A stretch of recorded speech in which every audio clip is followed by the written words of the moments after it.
that you are here today.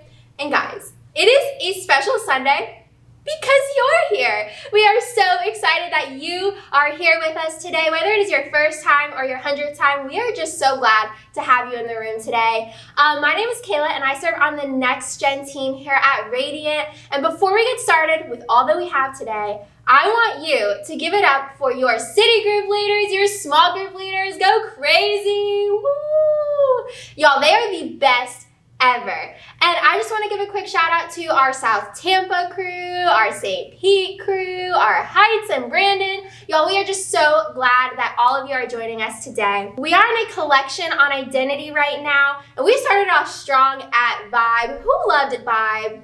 Woo! Vibe is the best part of our month, and we are so excited to continue our series. Last week, we talked about Leah and Rachel, the key focus that God sees us, right? And not only does he see us, he wants us. You know, Jacob might not have wanted Leah, but God did. And God ended up using and choosing one of Leah's sons for Jesus to be a descendant from. We are not unwanted. And today, we're going to talk about another pretty cool person in the Bible named Joseph.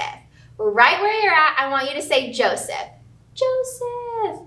Joseph was one of many brothers, and he was low-key a favorite.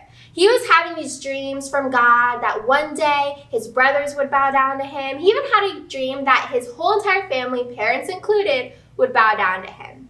And you can imagine how awkward that conversation was. Like, hey, Dad, one day you're gonna bow down to me. Then his brothers had had enough of all of this crazy bowing dream talk, and they decided, you know what? We probably shouldn't kill him, so we're just gonna sell him. And so he ended up serving as a servant for a while, but Joseph, he's great. He worked his way up there.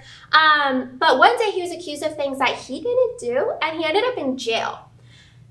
While he was in jail, he moved his way up there too, and he ended up befriending these two guys. He was like, hey, if you ever make it out, like, remember a homie, you know? And both of these friends ended up working for the king. When one of them got out of jail, they ended up forgetting about Joseph, okay? So we're at this point where he probably feels pretty unloved, right? Like, his brothers sold him because it was a better option than killing him. He ended up in jail because he was accused of something he didn't do. And then the friends he made in jail forgot about him. And you have to feel at this point like no one loves you, not even God. And I think we've all been there before. You know, this reminds me of a time in my life. It was for my 22nd birthday. I was super excited. I'd been planning this for like a year because I'd kind of given up on birthday parties, but I was like, you know what, this is it, 22. We got a hotel room at Disney. We were ready to hit up Magic Kingdom, ride all the rides, Animal Kingdom, that's my favorite park. We were gonna go there too. And we were just ready to have like the best weekend ever. I invited two of my friends, right? And so the week before, they were from out of town. One of them was traveling from Orlando and the other one just from out of state. And they were both like, you know what, I just don't feel like driving down anymore, so we're just not gonna go. So that had me feeling pretty unloved. I didn't end up in jail like Joseph, but I was still feeling pretty hurt at the time. And I think that we've all felt unloved before. You know, life happens, it can be hard.